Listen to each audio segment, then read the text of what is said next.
آج کل کے جدید دور میں کیا آپ اس بات پر یقین رکھتے ہیں کہ ہمارے ارد گرد بھوت بھی موجود ہوتے ہیں؟ اور کیا آپ بھوتوں کے بارے میں سائنسی تحقیق کے بارے میں جاننا چاہتے ہیں؟ اور کیا آپ کو معلوم ہے کہ مغربی دنیا کے سائنسدان بھوتوں کے بارے میں کیا کہتے ہیں؟ کیا واقعی ہمارے ارد گرد بھوت موجود ہوتے ہیں یا صرف یہ ہمارا وہم ہوتا ہے؟ آئیے ان حیرت انگیز انکشافات سے پردہ اٹھاتے ہیں۔ سب سے بڑھ کر یہ کہ امریکہ میں پرانے اور پیچیدہ مقدمات سے متعلق ٹیلی ویژن چینل پر دکھائی جانے والی متعدد رپورٹوں میں پولیس بعض دفعہ اندھے جرائم کے مجرموں تک پہنچنے کے لیے عالموں کے ذریعے بھوتوں کی مدد بھی حاصل کرتی ہے۔ مشرق اور مغرب میں بھوتوں پر الگ الگ نظریات اور تصورات پائے جاتے ہیں۔ کچھ عقائد میں انہیں ایک علیحدہ مخلوق کے طور پر دیکھا جاتا ہے، مثلاً جن وغیرہ، جبکہ مغرب میں اکثر کا یہ خیال ہے کہ بھوت انسانوں اور حیوانوں کی بھٹکی ہوئی روحیں ہوتی ہیں۔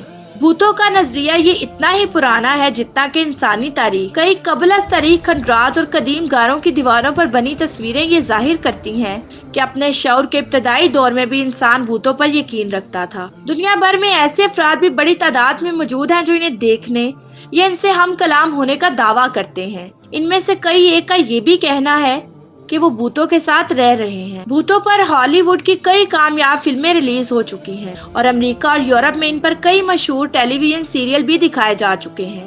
لیکن بھوتوں سے متعلق علوم کے ماہرین کا کہنا ہے کہ ٹیلی ویژن اور فلموں میں بھوتوں کو ڈراؤنے انداز میں پیش کیا جاتا ہے، جبکہ بھوتوں کی اکثریت صلح پسند ہوتی ہے اور وہ نقصان پہنچانے سے گریز کرتے ہیں۔ مغربی دنیا میں بھوتوں کے اکثر عامل پیرا سائیکولوجی کے ماہر کہلاتے ہیں۔ ایک عامل جان کوکوبا نے اپنی کتاب گوسٹ ہنٹرز میں لکھا ہے کہ آئنسٹائن کا نظریہ اضافیت بھوتوں کی موجودگی کو ثابت کرتا ہے، جس کے مطابق توانائی کو فنا نہیں کیا جا سکتا۔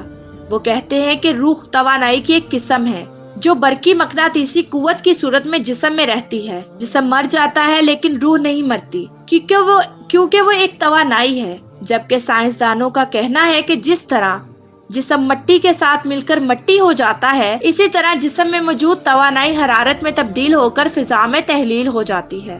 عاملوں کا کہنا ہے کہ جسم کی موت کے بعد یہ برقی توانائی یا روح دوسری دنیا میں چلی جاتی ہے، لیکن جو افراد مرتے وقت انتقام یا محبت کے شدید ترین جذبات کی کیفیت سے گزر رہے ہوتے ہیں، ان کی روحیں اپنے مقصد کی تکمیل تک دنیا میں ہی رک جاتی ہیں، جو بھوت بن جاتی ہیں۔ صرف انسانی روحیں ہی بھوت کی شکل میں ظاہر نہیں ہوتی، بلکہ کئی گھریلو پالتو جانور، مثلا ایسے کتوں اور بلیوں کی روحیں بھی ان کے مرنے کے بعد بھوت بن جاتی ہیں، جنہیں اپنے مالکوں سے شدید محبت ہوتی ہے یا وہ کوئی خاص انتقام لینا چاہتی ہیں۔ یہ روحیں اکثر اپنے مالکوں کا پیچھا کرتی رہتی ہیں۔ اکثر عاملوں کا کہنا ہے کہ بھوت از خود کچھ نہیں کر سکتے، انہیں اپنا مشن مکمل کرنے کے لیے انسانی مدد کی ضرورت ہوتی ہے، چنانچہ وہ مدد کے لیے ہمارے ارد گرد منڈلاتے رہتے ہیں۔ جب ان کا کام پورا ہو جاتا ہے تو باقی روحوں کی طرح وہ بھی دوسری دنیا میں چلے جاتے ہیں۔ پیرا سائیکولوجی کے ماہرین کا کہنا ہے کہ بعض انسانوں کا جسمانی برقی مقناطیسی نظام بہت توانا ہوتا ہے، یا وہ مشق کے ذریعے وہ اپنی یہ قوت اتنی زیادہ بڑھا لیتے ہیں کہ دوسروں کی سوچ اور خیالات پر اثر انداز ہونے کے قابل ہو جاتے ہیں،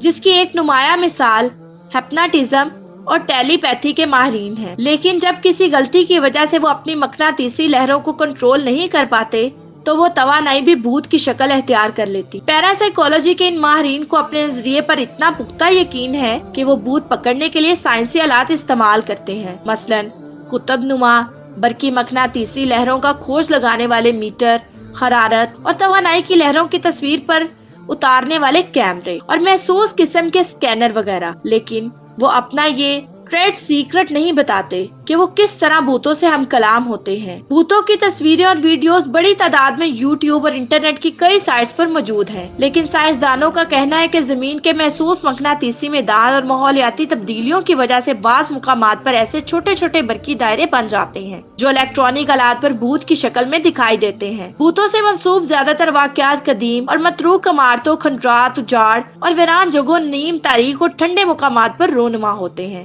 ایسا کیوں ہوتا ہے؟ اور اسی طرح کے اور بھی کئی ایسے سوالات ہیں جن کا ابھی تک پیرا سائیکولوجی کے ماہرین اور سائنسدانوں کے پاس کوئی ٹھوس جواب موجود نہیں ہے۔ میں امید کرتی ہوں کہ میرے ناظرین کے لیے آج کی ویڈیو بہت ہی دلچسپ اور معلوماتی ہوگی، اور اگر آپ چاہتے ہیں کہ ہم ایسے ہی آپ کے ساتھ اہم موضوع ڈسکس کرتے رہیں تو ہمارے چینل کو لائک، شیئر اور سبسکرائب کرنا مت بھولیں، اور ساتھ ہی ساتھ بیل آئیکن بٹن کو ضرور پریس کریں تاکہ ہر آنے والی نئی ویڈیو کا نوٹیفیکیشن آپ کو آپ کی اسکرین پر ملے۔ اب میں آپ سے اجازت چاہوں گی۔ شکریہ، اللہ حافظ۔